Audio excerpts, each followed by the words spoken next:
अस्सलाम वालेकुम। बच्चों, जैसे कि आपका एग्ज़ाम को अब बहुत ही कम टाइम बचा है, तो मैंने एक गेस पेपर आपके लिए रखा है। इसमें इम्पॉर्टेंट क्वेश्चंस भी आपके लिए रखे हुए हैं।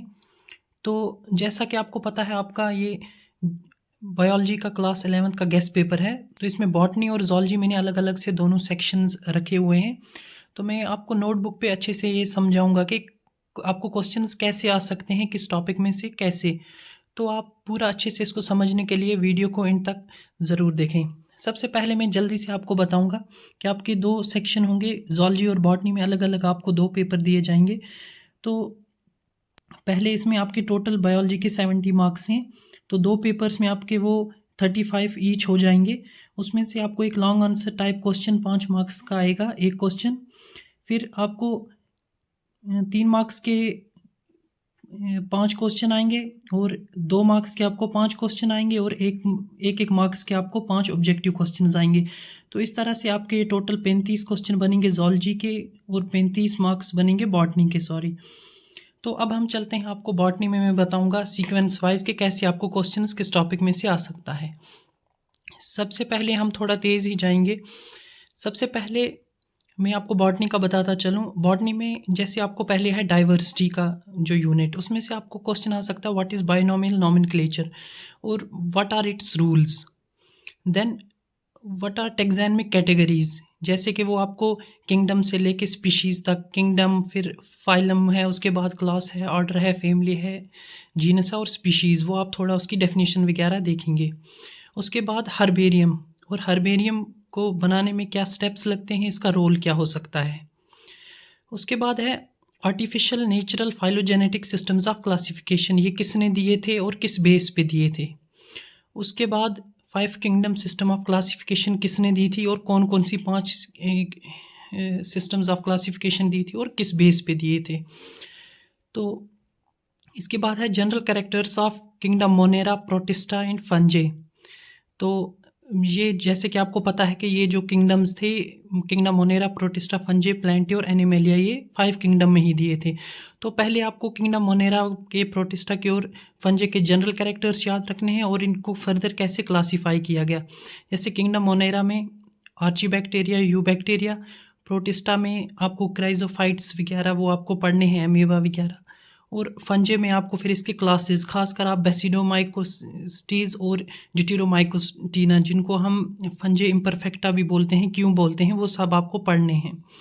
इसके बाद वायरस, क्योंकि इसको 5 किंगडम से बाहर रखा गया है, तो इसके बारे में आप पढ़ेंगे। इसमें आप टीएमवी वायरस पढ़ सकते हैं, और बैक्टीरियोफेज। इसके बाद जनरल कैरेक्टर्स आपको अलगे के पढ़ने हैं, ब्रायोफाइट, टेरिडोफाइट और जिम्नोस्पर्म्स, ये किंगडम प्लांटी में है।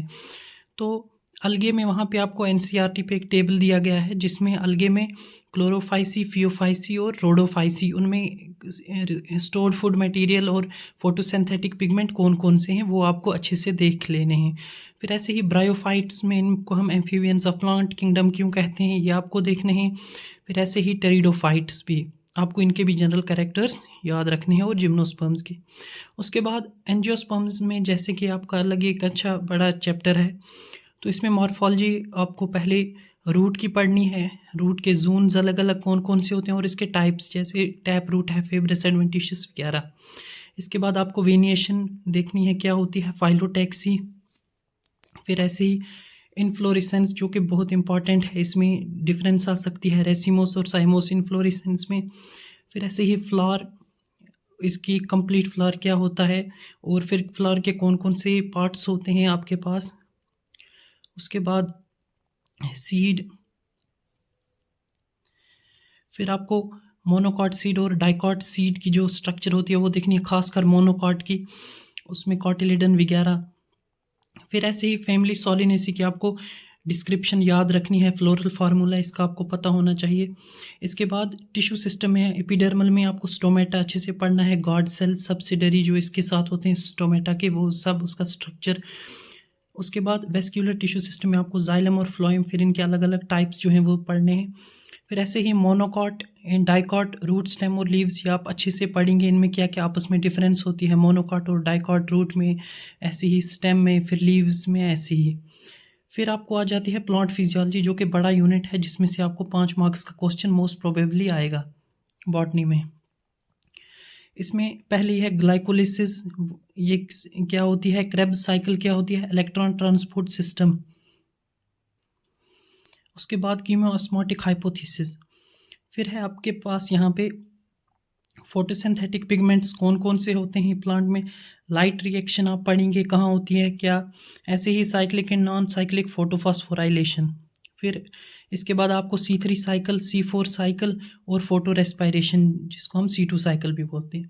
फिर प्लांट ग्रोथ के कैरेक्टरिस्टिक्स क्या होते हैं, फेजेस कौन कौन से हैं इसमें।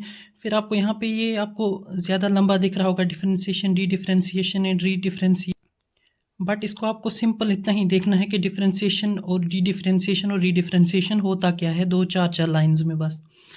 फिर प्लांट ग्रोथ रेगुलेटर्स, इसमें आपको ये 5 टाइप के हैं जनरली जो आपको पढ़ने हैं, खासकर इसमें से आप तो एक पढ़ेंगे जिब्रेलिक एसिड और एब्सिसिक एसिड, ये आप खासकर पढ़ेंगे।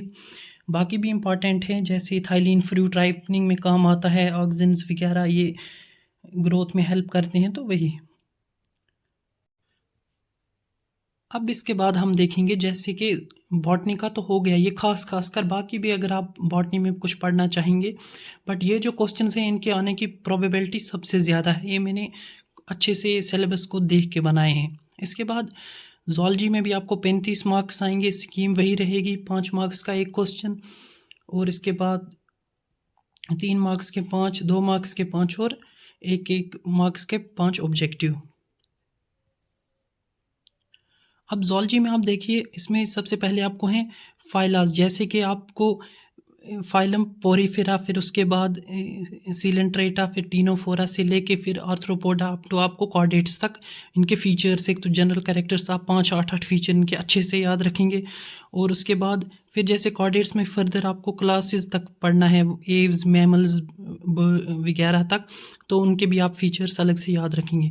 फिर आपको है national parks with special reference to syllabus में दाचीगाम, किश्तवाड़, सालेम अली, हिम्स, ये भी आप अच्छे से याद करेंगे। एक और भी है आपको, बट ये ज़्यादा इम्पॉर्टेंट है, खासकर दाचीगाम और सालेम अली वगैरह। ऐसे ही फिर आपको फ्रॉग की मॉर्फोलॉजी, एनाटमी, रिप्रोडक्टिव बायोलॉजी, इसमें भी किसी में से भी क्वेश्चन आ सकता है, ये आप अच्छे से फ्रॉग को पूरा एक पढ़ लीजिएगा। उसके बाद हमारे पास बायोमोलिक्यूल्स में प्रोटीन्स, इनकी स्ट्रक्चर वगैरह, ऐसे ही प्राइमरी, सेकेंडरी, टर्शरी, इनकी स्ट्रक्चर।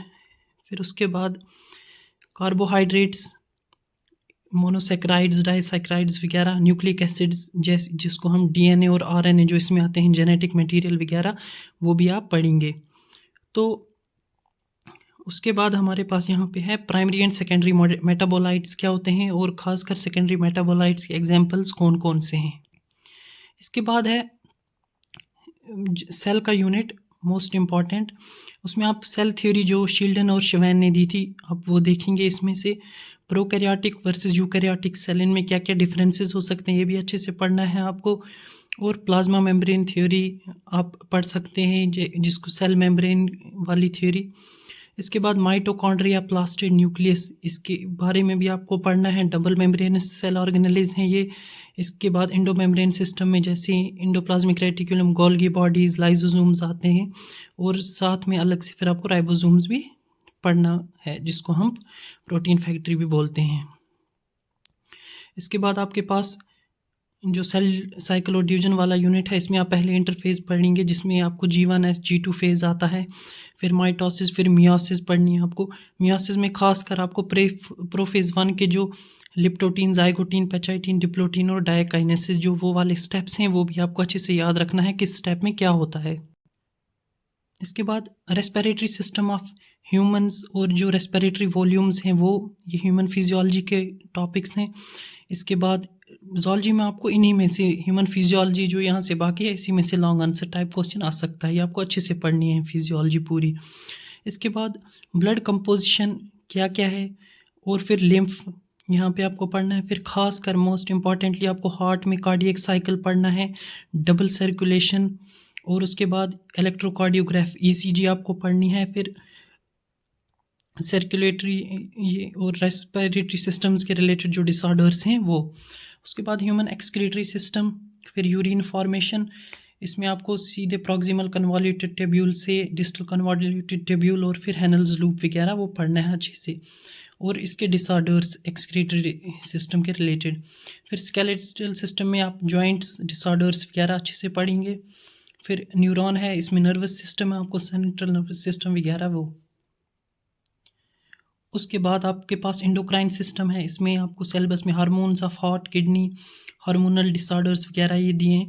उसके बाद कुछ हार्मोन्स हमारे पास जैसे पिट्यूटरी, हाइपोथैलेमस है हमारे पास, फिर हमारे पास और भी बहुत सारे 5-8 टाइप्स के जो भी सारे हार्मोन्स हैं वो आपको अच्छे से याद रखने हैं, कहाँ पे वो प्रेजेंट होते हैं, फिर वो कहाँ से रिलीज़ होते हैं और वो क्या क्या एक्ट करते हैं बॉडी में, तो वो सारा कुछ आपको अच्छे से पढ़ना है। तो ये एक पूरा मैंने आपको अच्छे से सिलेबस फ्रेम करके दी हुआ है। इसमें से इम्पॉर्टेंट क्वेश्चंस भी कैसे आ सकते हैं, ये सिर्फ गैस ही नहीं है, इसमें मैंने आपको अच्छे से दिखाया है कि कैसे क्वेश्चंस आ सकते हैं किस टॉपिक्स में। तो अगर आपको ये वीडियो अच्छी लगी तो लाइक, सब्सक्राइब और शेयर ज़रूर करें। Thank you.